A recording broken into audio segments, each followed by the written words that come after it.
الرحمن الرحيم مالك يوم الدين إياك نعبد وإياك نستعين اهدنا الصراط المستقيم صراط الذين أنعمت عليهم غير المغضوب عليهم ولا الضالين آمين. السلام عليكم ورحمة الله وبركاته.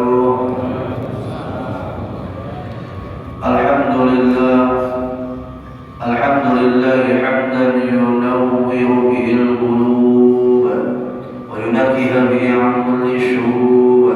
أشهد أن لا إله إلا الله وحده لا شريك له استوى في علمه الشهادة والغيوب.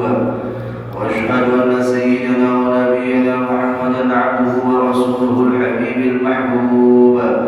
اللهم صل وسلم وبارك على سيدنا محمد شافي العلال ومفرج الكروب وعلى آله وصحبه ومن إليه منسوب. أما بعد، سبحانك لا علم لنا إلا ما علمتنا إنك أنت العليم الحكيم. لا حول ولا قوة إلا بالله العلي العظيم. نويت تعلم وتعليم وتذكر وتذكير النفع والانتفاع والإفادة والاستفادة والحث على التمسك بكتاب الله وسنة رسول الله صلى الله عليه وسلم والدعاء إلى الهدى والدلالة على الخير ابتغاء وجه الله مرضاته وقربه وثوابه. وقال المصنف رحمه الله تعالى ونفعنا بعلومه في الدارين آمين. Telah berkata Al-Imam Syekh Ahmad bin Muhammad bin Athaillah As-Sakandari, la tamuddanna yadaka ila al-akhdhi min al-khalaiq illa an tara anna al-mu'tiya fihi mawlak fa idza kunta kadhalik fa khudh ma wafaqaka al-'ilm. Ujar Sidin, janganlah kamu mengulurkan tanganmu untuk mengharap pemberian daripada segala makhluk, illa kecuali antara kamu melihat atau memandang annal mu'tiya fihi maula, bahwa yang memberimu itu adalah Tuhanmu, sedangkan mereka adalah sebagai wasilah atau perantara. Fa'idha kunta kadzalik, maka apabila kamu bisa melakukan demikian itu, mengambil pemberian orang yang mana ketika mengambilnya disertakan pandangan hatinya bukan kepada yang memberi itu, yaitu makhluk, bukan kepada makhluknya, tapi kepada Khaliq yang menjadikan itu makhluk, yang menolong itu makhluk, yang menjadikan itu makhluk sebagai perantara atas pemberiannya. Munnya kada kaya itu jangan diambil. Nah, itu artinya munnya kawa hatinya memandang bahwa yang memberi itu Allah, bukan si makhluk, ambil.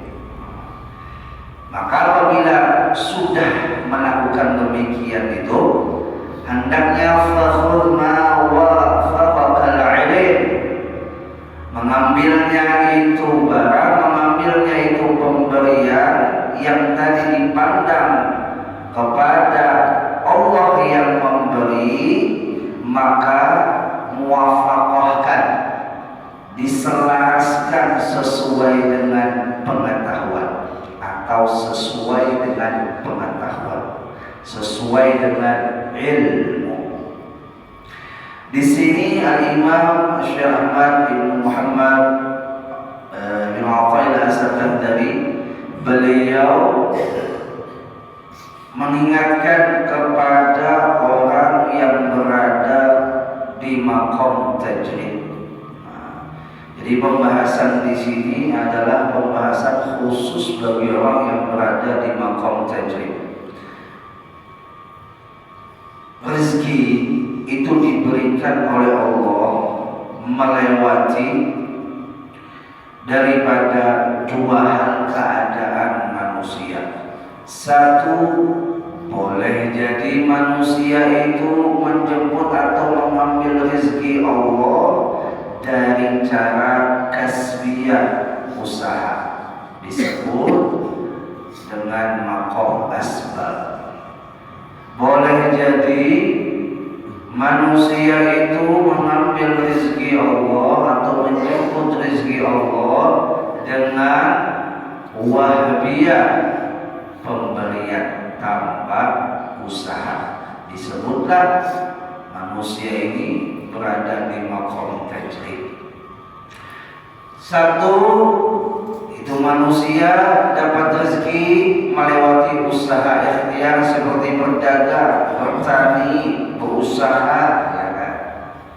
Namunnya manusia ini berada di maqam berusaha, di maqam berdagang, bertani ketika mengambil rezekinya atau menjemput rezekinya. Ini manusia digolongkan golongan maqam asbab. Maqam asbab itu adalah sebuah maqam yang mulia. Begitulah maqam tajrid, cuman perbedaannya yang satu ini mengambil rezekinya dengan usaha, dan usahanya harus disertakan dengan cara yang sesuai dengan hukum fikih.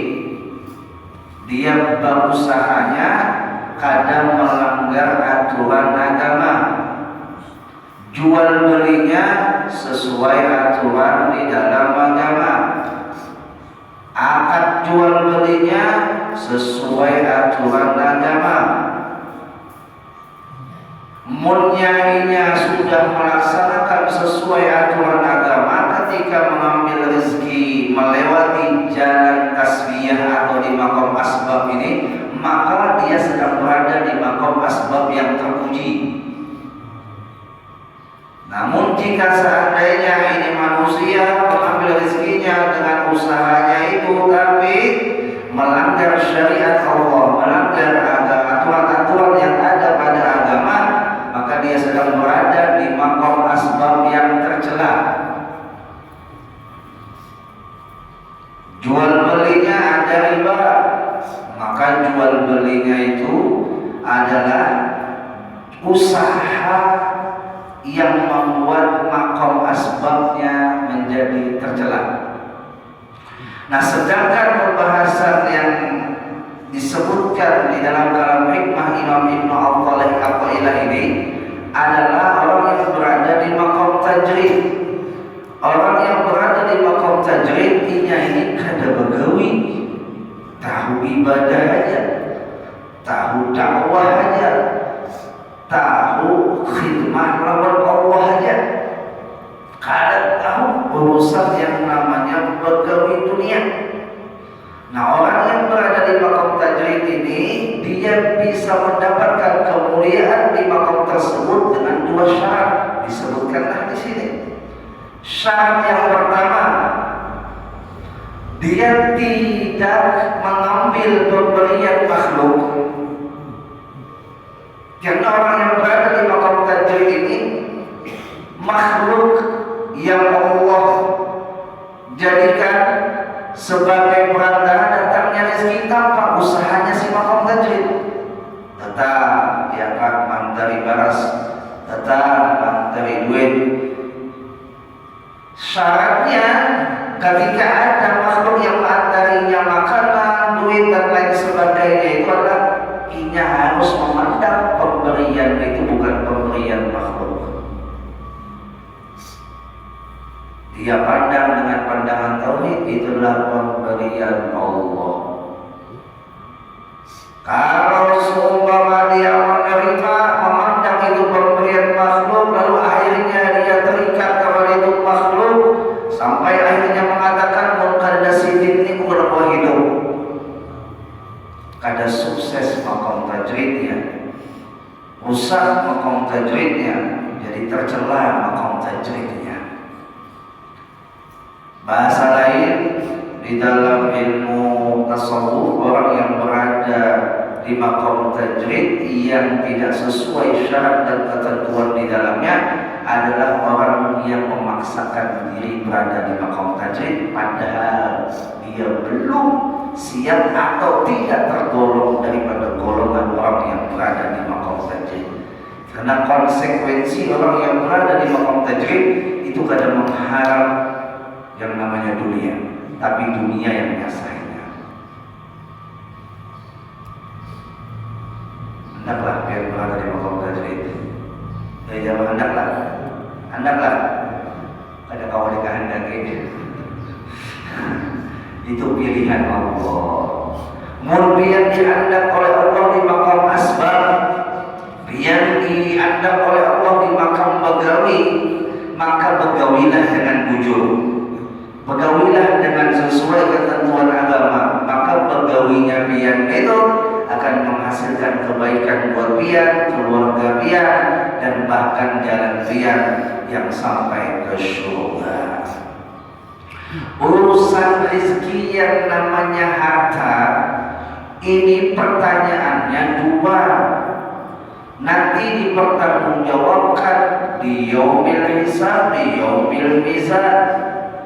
Satu pertanyaannya yang akan ditanyakan kepada orang yang bergelut di dalam dunia rezeki dari segi materi, itu apabila materinya bertambah banyak, hartanya bertambah banyak, semakin membuat dirinya tambah lama dihisab, membuat orangnya akan mengalami proses yang lama untuk dihisab hartanya. Yang pertama yang dihisab, dari mana ikam mendapatkan itu harta dan kemana ikam menggunakannya. Yang kedua, yang pertama dari mana mendapatkan itu harta, yang kedua dari mana menggunakan, kemana menggunakan itu harta. Dua pertanyaan.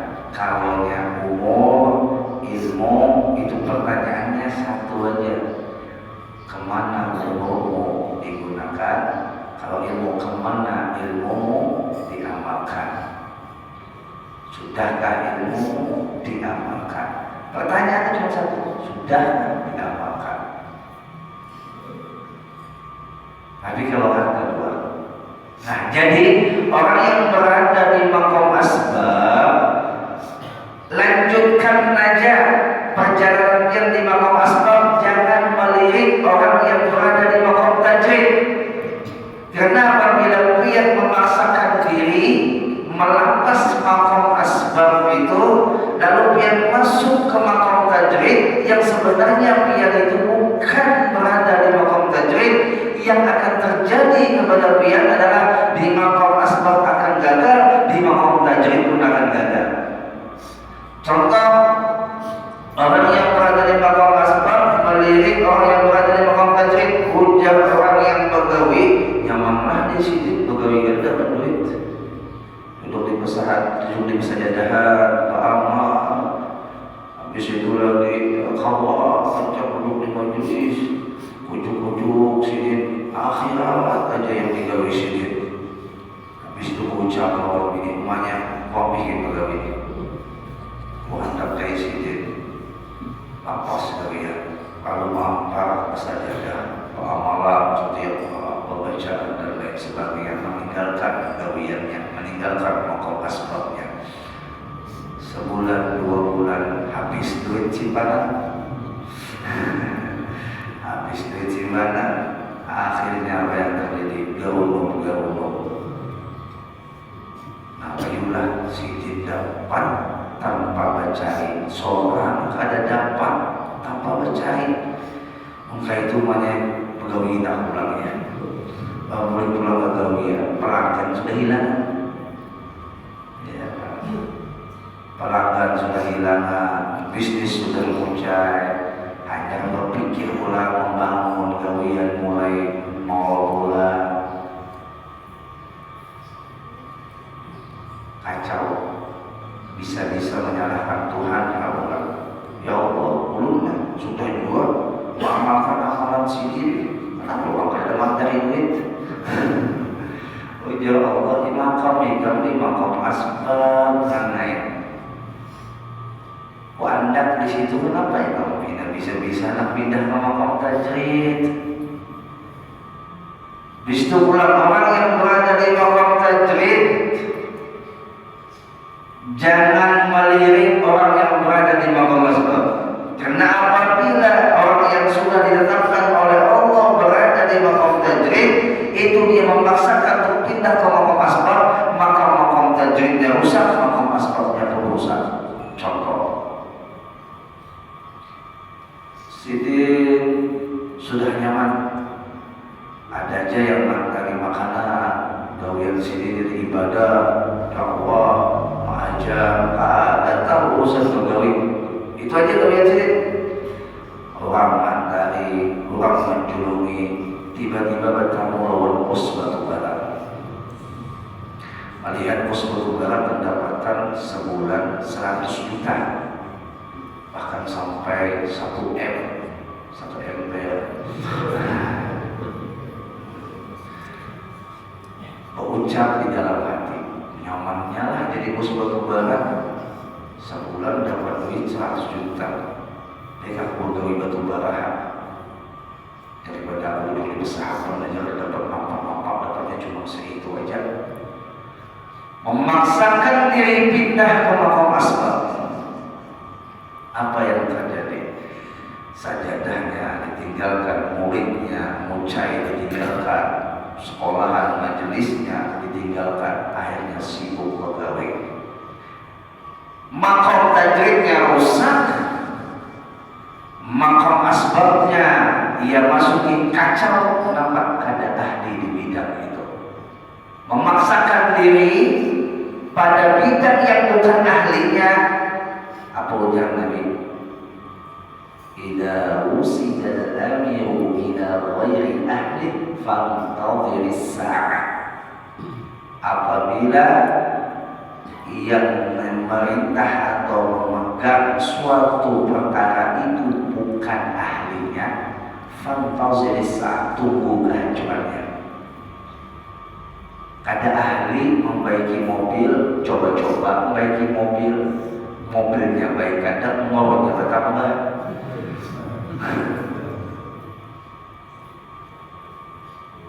Seorang itu ada ahlinya di situ, memaksakan diri.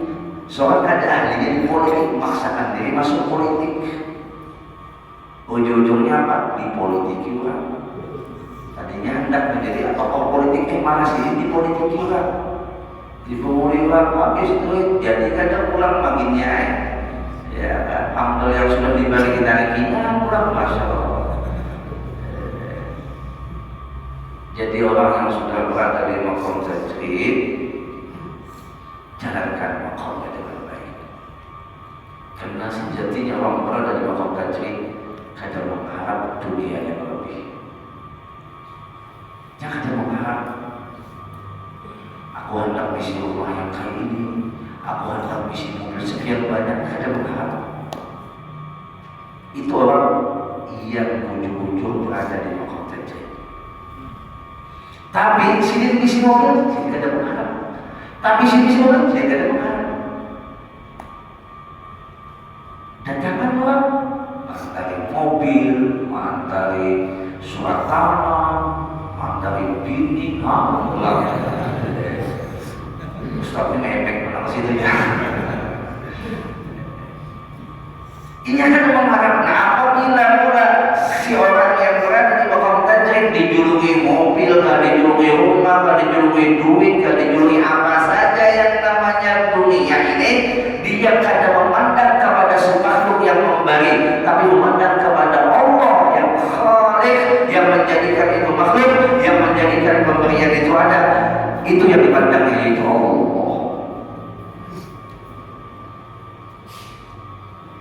Pertama kali yang keluar dari mulutnya alhamdulillah.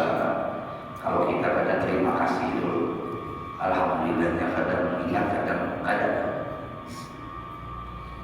orang balik terima kasih, alhamdulillah mana. Kenapa? Karena kita hanya mengajar kepada makhluk. Kita harus berterima kasih kepada makhluk, tapi sebelum kita mengatakan, sesudah kita mengatakan alhamdulillah. Itu syaratnya orang yang berada di maqam tajrid. Nah, apabila sudah kayak itu keadaannya, ketika menerima daripada pemberian Allah yang Allah jadikan melewati perantara yang namanya makhluknya, dia harus menjalankan syarat yang kedua. Apa? Faidah kunta kadzalik, apabila adalah kamu itu sudah seperti itu, maka fakhuma wa faqal ilm, cara menerimanya juga harus disertai dengan ilmu, pengetahuan, baik pengetahuan secara hissi ataupun maknawi. Secara hissi diketahui bahwasanya yang dikasihkan itulah barang yang halal, halal secara hissi, halal secara kasat mata. Mau dijulungi babi jangan diterima, walaupun pemberian itu sudah hissi. Kalau dijulungi mobil cuntanan, ya jangan diterima. Kalau secara maknawi, dia mengetahui bahwasanya yang memberi ini punya sifatan ingin dipuji, jika syafah datang-datang memberi si wali atau memberi si orang yang berada di maqam tajrid, tak memberi, tapi niatnya supaya dipuji. Nah, orang yang berada di maqam tajrid yang sudah sampai kepada maqam mukasyafah itu bisa jadi diterima dulu, habis itu dibakar. Bisa jadi langsung ditolak untuk memberikan pelajaran lawan si pemberi. Masya Allah.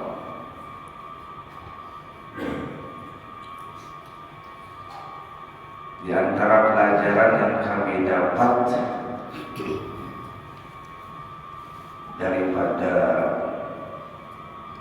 akhlaknya guru kami Sayyidil Habibullah bin Muhammad bin Salim bin Hafil, itu ketika para budama itu para senior,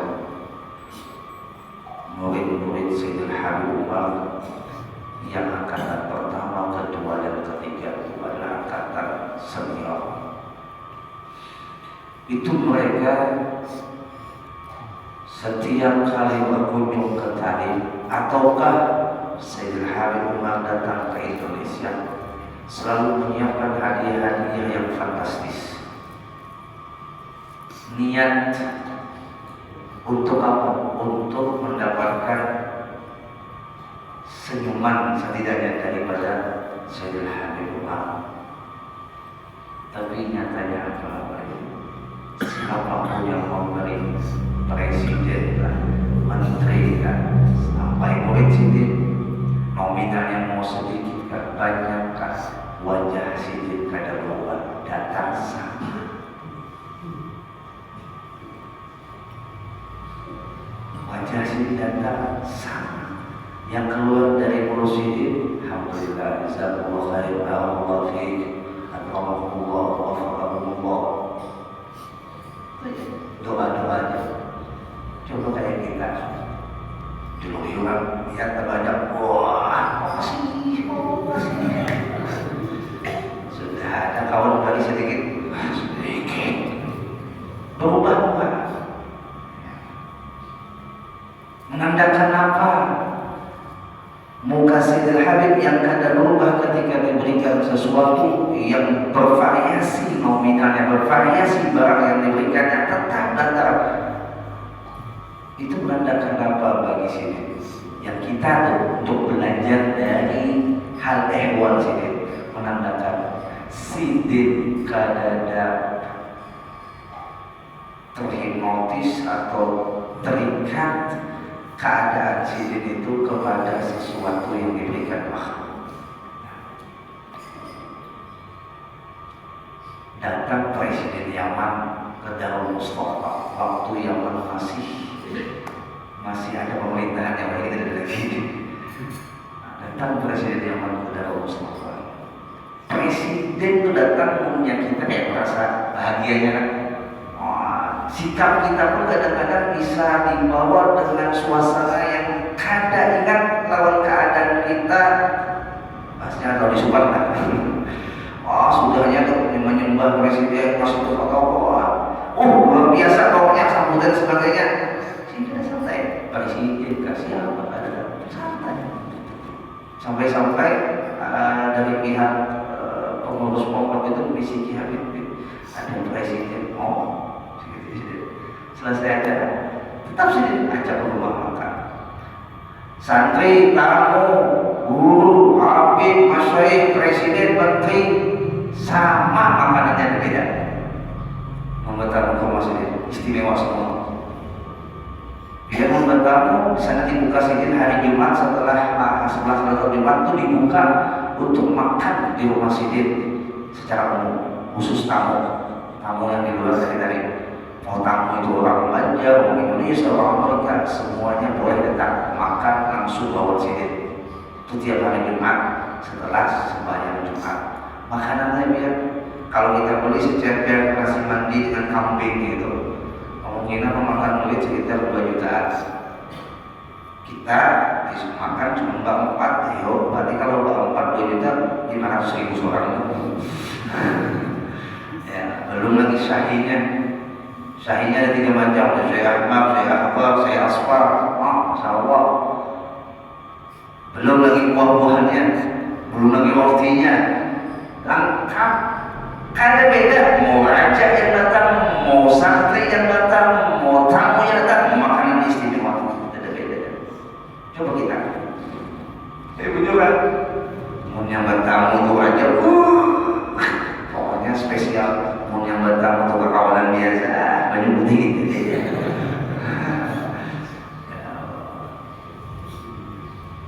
Ibu jemaah rahimakumullah. Kembali kepada pembahasan. Orang yang sudah berada di bawah tajwid, syarat pertama supaya tunaikan bahwa ia memandang kepada makhluk yang memberi itu adalah Allah jua yang memberinya, maka dia harus menyertakan dengan ilmu ketika menerimanya. Namun dia asal sambut aja, asal terima aja, apalagi terpatok kepada nominal yang tinggi atau barang yang berharga, membuat perubahan pada hatinya dan kelakuannya, maka dia belum sukses berada di maqam tajwid dan tidak menjadi tanda orang yang ujung-ujung berada di maqam tajwid. Masya Allah. Biarlah yang berada di maqam asbab ada keutamaan, keuntungan dan kelebihan yang Allah berikan pula daripada orang yang berada di maqam tajwid. Apa keuntungan kelebihan yang berada di maqam asbab, yang begawi, yang mencari, yang bertani, dapat duit dari hasil itu, menumbuhkan semangat untuk menjalani hidup di dunia dan juga mendapatkan nilai plus dengan harta pian itu yang lebih itu bisa mencetak orang-orang yang berada di maqam tajwid, bisa mencetak para ulama dengan harta pian, bisa menjadikan tempat ulama seperti pondok pesantren, majelis taklim, masjid dengan duit pian. Itu kelebihan orang yang berada di maqam asbab, sampai Nabi mengatakan la hasada illa fitnatain. Kada boleh yang namanya iri itu kecuali pada 2 orang ini. Satu, rajul atahu Allah, laki-laki yang diberikan oleh Allah harta, yang mana dia berusaha mendapatkan itu harta, karena apabila dia berusaha mendapatkan itu harta, mengeluarkannya bukan oleh sebab merasakan lelahnya. Mencari harta itu yang membuat ujian baginya, mampu dia mengeluarkan. Lain orang yang dapat nyaman mengeluarkan, yang dapat diusaha yang uyuh, pikirannya, tenaganya yang kuras, ya kan? Dan di saat ia kawat mengeluarkan yang namanya hartanya, hasil daripada usaha kerja kerasnya, maka dia adalah orang yang disuruh oleh Nabi untuk diiringi. Masya Allah, dia yang berada di makam asbab, jangan merasa wah kami di makam asbab tidak ada adil. Boleh. Allah yang tahu porsi dia, Allah yang tahu kapasitas dia. Jangan kita harap pada Tuhan, aku dibagusnya di makam tajrid Tuhan sama itu. Kita kan tahu kita ada di makam mana. Ketika kita diangkat oleh Allah di makam asbab, bismillah jalankan. Orang yang berada di makam tajrid ini, sebelumnya dia sudah berusaha, sebelumnya dia sudah berikhtiar, sebelumnya dia sudah masuk di dalam makam asbab, tapi gagal. Itu salah satu tanda membuka orang itu masuk ke makam tajrid. Berdagang bangkrut, bertani usahakan, ya kan? Bisa lagi berbisnis, memulai orang terus, ya kan? Kadang mau sukses, dan ambil sejadah, sabar, yuk duduk di istrimu, datang aja di istrinya. Tapi jangan mengharap ada visi rumah ke istana, jangan mengharap ada visi mobil banyak, apabila berharap ada visi rumah ke istana, mobil banyak, maka pasti makam tajrid tidak akan naik, tidak akan sukses. Di makam asbab pian kada kawan, di makam tajrid pulang pian gagal. Oleh sebab apa? Punya keinginan untuk duduk di sajadahnya, di dakwahnya, di jalan khidmah kepada Allahnya, itu menginginkan rumah yang banyak, mobil yang banyak, menginginkan dunia yang banyak. Namun ada itu, maka terputus jalannya, tidak akan sampai sukses makam tajridnya. Masya Allah. Makam tajrid ini pula pernah diceritakan yang disandingkan kepada Shahibul Inad yang haul sidin hari ini pas 27 Dzulhijjah sebenarnya. Ya 27 hari kan? Ya ada 7 lah. Mungkin 7 hari pas tuh wafat sidin daripada Syekh Abu Bakar bin Salim. Syekh Abu Bakar bin Salim si dua pak berada di makam tajrid, tapi anehnya tanah sidin tumbuhan kopi. Padahal kan ditanam kopi. Bumi yang memberi tumbuhan kopi, tumbuhan apa namanya gandum ontak sidin yang saya hitungannya itu beranak pinak sampai banyak. Siapa kayak mengambil tahu ya?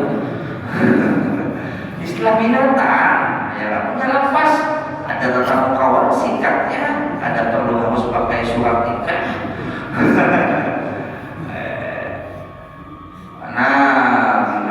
Akhirnya banyak apa yang saya lakukan Bapak Ibu ketika saya berada di makam tajrid dengan kekayaan yang berlimpah itu, yang saya tidak mengharap kekayaan tersebut, yang saya gawi setiap hari kada pulang memberi makan orang miskin 1000 buting roti, kada pulang, berarti lebihnya ya. Mun kita kebanyakan punya sudah suge, ya perhitungannya lebih kuat daripada sebelum suge. Punya ada pos sebelum suge, bercita ya Allah, suge ya Allah, udah Allah ada menyimpan masjid, udah menyimpan majelis, udah membawa ini, pas sudah suge, ada belumnya itu. Kamu tahu lah, aku dapat duit ini sampai patah tulang tangan dan uang. Lapah ini cari duit namanya lapah. Bukan nyaman yang minta kita harus. Padahal sebelum berduit, lawat Tuhan ya Allah, mengusuti dua fundament kami, udah kembali sini, mau majelis, ujung-ujungnya apa sudah sakit? Iya sudah kandidat lagi lawan janjinya sholat. Kandidat lagi lawan komitmennya yang pernahnya bangun lawan Tuhan. Ini sama kayak Qarun. Sebelum sugi, Nabi Musa sudah sugi, ya Nabi Musa jadi musuhnya. Pak Guru jadi musuh. Sebelum Sugih itu Qarun muridnya Nabi Musa. Sudah Sugih malah Pak Guru Nabi Musa ya kan dimusuhi oleh si Qarun. Ya Allah. Ketika diajak untuk mengeluarkan harta, apa ujar Qarun? Nah tuh lihat ya, bukan pengemis harta. Oh nyambati. Ya Allah, keringat kalau seorang mubalik. Nah, Bapak Ibu jamaah rahimakumullah, sudah isyarat, minta rela kepanjangan. Sebelum tutup, sebelum ajak yang perkataan kembali dalam majelis yang mulia di malam Ahad akan datang dalam rangka acara tasyahkuran tahun baru Islam di majelis Masjidul Masjid Islam Jalan Sukamara. Insyaallah yang akan memberikan tausiah yaitu tamu mulia dari Jarim Hadramaut Dai Allah Habib Muhammad bin Ali Al-Aidarus. Mudah-mudahan biar berkenan hadir dan sekaligus insyaallah acara haul yang pertama walaupun sudah lewat waktunya tetapi insyaallah akan dihadirkan acara tersebut haul daripada Sayyidul Faqih Muqaddam itu di 29 Dzulhijjah, haul daripada Sulul Hinas 20 Dzulhijjah, haul daripada kuitan orang tua daripada Sayyidul Habib Umar yaitu Syahid Da'iyah Al-Habib Muhammad bin Salim bin Hafidh yang beliau wafat diperkirakan tanggal 29 Dzulhijjah. Kenapa diperkirakan? Karena tanggal itu tepat hari Jumat beliau diculik oleh komunis. Karena dulu yang zaman komunis di Yaman, ulama-ulama kadang boleh berdakwah, Sidin tetap berdakwah. Ketika ditegur oleh kawan Sidin, wahai Muhammad, stop, berhenti, jangan dakwah. Kita sedang diancam, kita sedang ditahan, kita sedang dijajah oleh komunis. Jawaban Sidin, alhamdulillah ini yang aku inginkan, mati syahid di jalan Allah. Terus dakwah sampai akhirnya ya di Jumat tanggal 9 Dzulhijjah, Sayyidul Habib Umar yang pada saat dulu mengawali Sidin di Masjid Jami' ditinggalkan Sidin hanya menitip rida jadi sahabat. Pulang Sidin tanda tangan di tempat komunis menyuruh semua ulama datang. Kenapa dia datang? Menyatakan bahwasanya ulama itu pada keluar dari kami. Maunya kada tentangan berarti keluar, maunya keluar cari dibunuh dirinya dan keluarganya. Itu komunis dulu. Jadi komunis itu pada di Indonesia loh bantai ulama sampai ke Yaman ulama dibantai oleh komunis. Ya, TV komunis kan. Kalau dari sini PKI lah, Ustaz apa betul PKI? Kalau membahayakan artinya pemahaman PKI yang masih tumbuh di dalam benak-benak mereka, mau itu keturunan PKI, mau itu punya ada di dalam pemikirannya, pemahamannya, ideologinya tentang PKI, maka jauhi, jangan diberikan doa, membahayakan. Akhirnya wafat diperkirakan tanggal 29 Dzulhijjah. Itu haul, selanjutnya haul daripada Habib Abu Bakar Al-Aqni al-Masyhur yang haul pertama yang wafat tahun kemarin. Salah satu murid terbaik daripada Habib Abdul Qadir Sigar Jeddah. Masya Allah, seorang fiqhul Islam, seorang yang pernah membuat tulisan viral seluruh dunia tentang masalah kopi. Sidin nulis di kitab Sidin itu tahun berapa? 2023 atau 2022? 2023 ya, 2002 atau 2003 menulis nanti akan tiba, akan ada masanya di antara tanda-tanda kiamat sughra adanya penyakit namanya tulisin pakai bahasa corona. Padahal pada saat nama corona belum ada. Salah satu kitab Sidin yang viral pada saat COVID karena sudah dikasar Sidin akan terjadinya corona. Itu haul Sidin yang oleh pertama. Silakan Bapak Ibu yang mau hadir, mudah-mudahan